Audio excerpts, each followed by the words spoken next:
শীতকাল এই দুটো ঋতুতে আরো বেশি বাড়ে। আমরা যদি একদম সূচনা থেকে শুরু করি যে আর্থ্রাইটিস কি এবং কি কারণে হয়। সঙ্গত প্রশ্ন। আর আর্থ্রাইটিস যে বর্ষাকাল আর শীতকাল এই কেন হয়, এখানে বর্ষাকালে বাতাসে জলীয় পদার্থ বেশি থাকে এবং শীতকালেও এটা হলো ড্রাই। এটা হলো যখন জলীয় পদার্থ থাকে তখন ওই যে জায়গাটায় ইনফ্ল্যামেশন ব্যথা হচ্ছে, আমাদের আঘাত থেকেই হোক বা বিভিন্ন অহিতকর খাবারের জন্যই হোক, আমাদের দুটো জয়েন্টে যে বোনসের জয়েন্ট জাংশন সেখানেই ইনফ্লামেশন হয়। মানে বোনসের পাশে মাসেল, পেশি, টেন্ডার সবগুলো ইনফ্লামেশন হওয়ার পরে পেন হয়। আর এই ঋতুতে বেশি হচ্ছে কারণ বাতাসে প্রচুর জলীয় বাষ্প থাকে। যদিও এখন সেভাবে বর্ষা আসেনি, তবুও আস্তে আস্তে আসবে এবং তারপরেও ক্রমশ ব্যথা বাড়বে আর কি।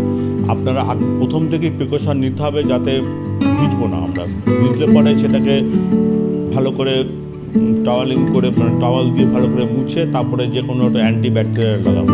আর আমরা এখানে কী করি, আমাদের একটা ব্রহ্মকমল আয়ুর্বেদিক প্রতিষ্ঠান, এটা one of the largest centre in India, ভারতবর্ষের মধ্যে শ্রেষ্ঠ ওয়ান অফ দ্য।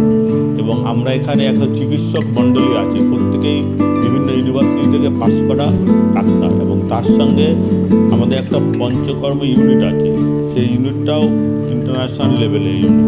এবং এখানে আমরা যে কোনো পেশেন্টকে প্রথমে দেখি, প্রথমে ডাক্তাররা তাকে দেখে নেন, দেখে তার যেসব ইনভেস্টিগেশন দরকার, যেমন ব্লাডের অনেক কিছু প্যারামিটার আছে যেগুলো আর্থ্রাইটিসের জন্য বেশি হয়, আরএ ফ্যাক্টর পজিটিভ হয়, ইউরিক অ্যাসিড বাড়ে, এগুলো সব বিভিন্ন আরও কিছু হেজার্স আছে।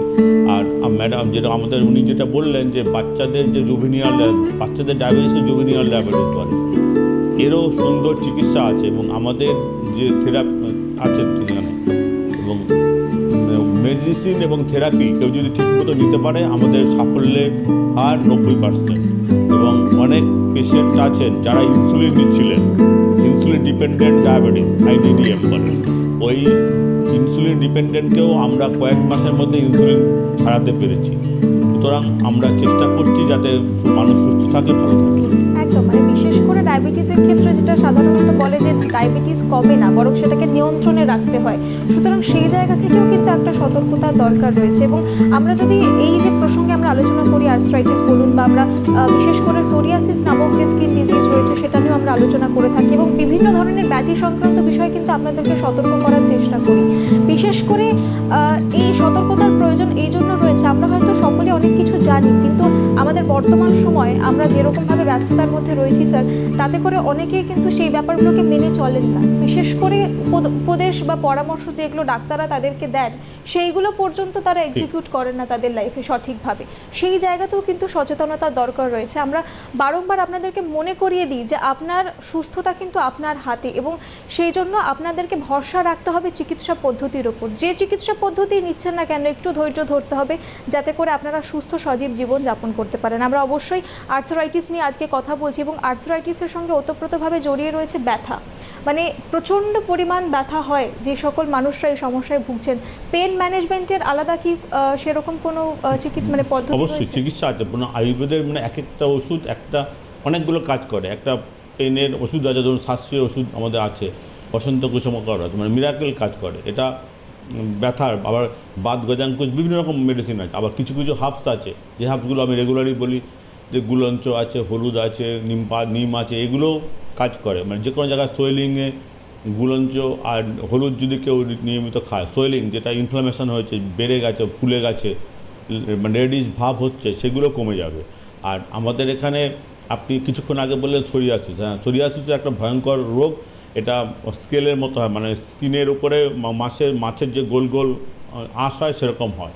ঠিকমতো প্রথম দিকে এটা ছোঁয়াচে থাকে না, কিন্তু পরের দিকে যখন পাস ফর্ম করে, উজিং হয়, রস গড়ায় বিভিন্ন রকম, তখন এটা ছোঁয়াচে হয়। এবং তারপরে কি সবচেয়ে মানে বিপজ্জনক হলো সোরিয়াসিস যদি ঠিকমতো না ট্রিটমেন্ট করা হয়, তাহলে সোরিয়াটিক আর্থ্রাইটিস বলে একটা রোগ হয়। সেই রোগে কি হয়, মানে শরীরটা স্টিফ হয়ে যাবে, কাঠের পুতুলের মতো হয়ে যাবে, মানে সারা শরীর হয়ে যাবে এবং শক্ত হয়ে যাবে, এবং আস্তে আস্তে চলাফেরা মুভমেন্ট হারিয়ে ফেলবে এবং ক্রমশ মৃত্যুর দিকে এগিয়ে যাবে। সুতরাং যাদের সোরিয়াসিস হয়েছে তারা প্রথমেই ট্রিটমেন্ট করান, মানে সোরিয়াটিক আর্থ্রাইটিস যাদের না হয়, মানে সেই ভয়ঙ্কর অবস্থায় হয়ে গেলে তখন তাকে ফিরানোর সম্ভাবনা খুব কম থাকে আর কি। আর আর্থ্রাইটিস যে কোনো, আমি চাইছি যে যে কোনো ব্যথা আপনাদের যদি হয়ে থাকে আমাদের হেল্পলাইনে ফোন করুন, আমাদের এখানে চিকিৎসক মণ্ডলী আপনাকে সাহায্য করবে।